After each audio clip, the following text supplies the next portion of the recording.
world is still abuzz with talk of the new hominid discovered by Niamh Leakey in Africa. Leakey and her colleagues found a nearly complete skull of the creature in August of 1999 near Lake Turkana in Kenya. According to a report published in Nature on March 22, 2001, the creature is 3.5 million years old, roughly the same age as Australopithecus afarensis. The most famous member of the Australopithecus afarensis family is Lucy, discovered in Ethiopia in the 1970s by Dawn Johansen and long trumpeted as a direct human ancestor. That is from Lucy versus Flatface, the Leakey's secret war against Australopithecus, in this fascinating book, Searching for the Truth with the Forbidden Archaeologist. And it is a collection of the Atlantis Rising magazine columns of Michael A. Cremo. This is a Torchlight Publishing book. Michael Cremo also would be known for the monumental work Forbidden Archaeology. And he is going to be my guest this coming Friday on my Blog Talk Radio show. That's blogtalkradio.com/The Stench of Truth, where we will be discussing this book and his work in archaeology and in human origins. So I hope you'll join me this coming Friday from 7 to 9 p.m. Eastern Time on Blog Talk Radio for a discussion on human origins and archaeology with Michael Cremo, the author of this book and others. Hello, and welcome to another edition of The Stench of Truth. I just want to throw out one intriguing bit of information. Now, I think it was towards the end of 2010. I want to just make a brief little connection here. And now we're in 2011. And I want to bring up a point, just something for you to ponder, okay?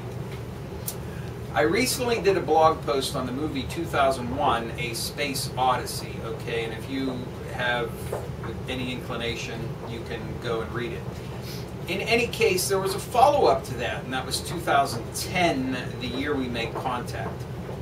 And basically, the thesis of the movie, you all know, I'm sure, is the monolith appears on Earth, and then, you know, it points to Jupiter, and they send a mission out there to see what it's all about. In 2010, the year we made contact, is exactly about that. It's the year we made contact with the whatever it is, and we find actual extraterrestrial life. Now, I posited in the blog post that there is some similarity in the 9/11 attacks embedded within the movie 2001, A Space Odyssey, and I think that it is highly suggestive of an undercurrent meme that in 2001, we have the two monoliths, the one that comes to Earth and then presumably goes to the moon, and then the larger one in Jupiter's orbit. And in effect, in 2001, the attacks here in the United States, we had the collapse of the two monoliths in New York. And the thesis is carried on further. This subtextual meme is carried further into 2010, the year we make contact, because NASA announced, now it might have been early this year, I'm not sure, but we're close anyway, okay? That's the point I'm trying to make.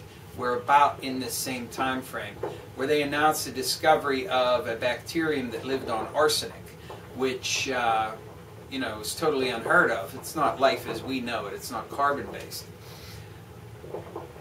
And now we have a scientific paper released by NASA which purports to show fossilized bacteria within carbonaceous chondrite meteorites.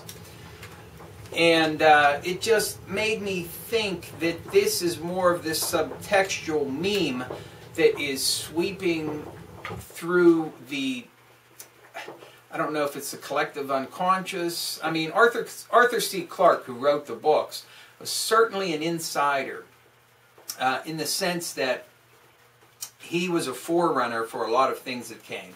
You know, he was the first one to really clearly define in science fiction what a satellite was and how it would work and how they would be used for communication and all of these other things. So it's entirely possible, like Eric Blair, you know, did with 1984, that he was purposely revealing things that he knew about beforehand. But it's also highly likely, and probably more so, that he was just in contact with something, some force, some meme, some current that gives this information, and then it is transformed by creative people, artists and what have you, into a form that can be given to the people of the world, whether that be in writing or film or whatever. Okay, so we see the manifestation of it. Sometimes it's an exact replica, sometimes it's, you know, an artistic license. But it's there. You can look at it, you can see it. It can't be denied. So now we have this major announcement that there may be evidence of bacteriological life on meteorites, which would indicate that there is life in outer space. Now, granted, it's not E.T., it's not little green men, but still life that was existing somewhere else, fossilized, found on a meteorite that crashed to Earth. This is staggering news, and it should be trumpeted a lot more than it is. But sadly, I don't hear a lot of people talking about it. I mean, sure, it's just a scientific paper. It's not conclusively proven. But everybody who's looking for life elsewhere, it has to start somewhere, and that means finding bacteria, finding fossils, finding this sort of thing, before you can expect to find anything else. And I think this is a magnificent achievement in that regard. But I wanted to point out this subtextual current that's running there, and point out the possibility, as I've said before, that there is a current that runs through our collective unconscious. It's filled with information that we can't normally access. And for some reason, at some times, creative people can tap into this. And you can also have people who are trying to send a message, who have access to this information via some mechanism, whether that be occultic, whether that be through contacts that they have, whether that be through some interdimensional transmission of knowledge, or, you know, interdimensional contact with other entities, whatever you want to call them. But both of those possibilities are very real and very true in my mind.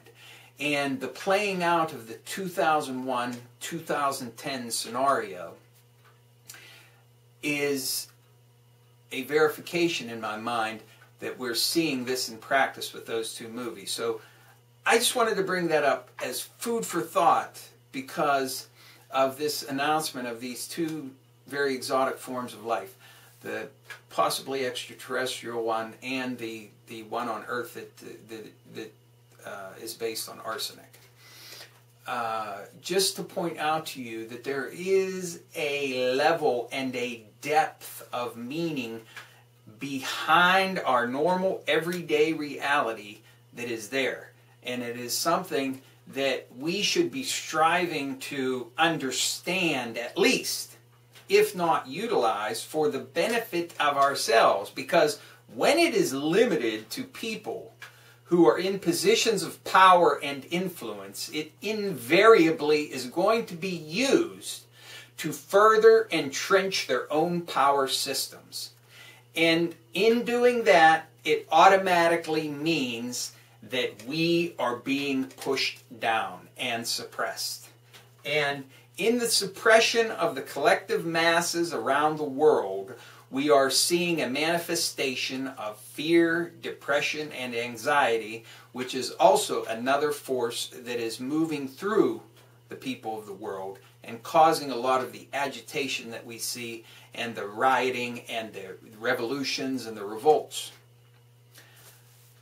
We need to take back our power completely, and that means taking back that access to that level of knowledge and using that information for the collective good of man, not only as for us as individuals, but also for our fellow human beings, for the betterment of society as a whole. Just some food for thought. Thank you. Good night.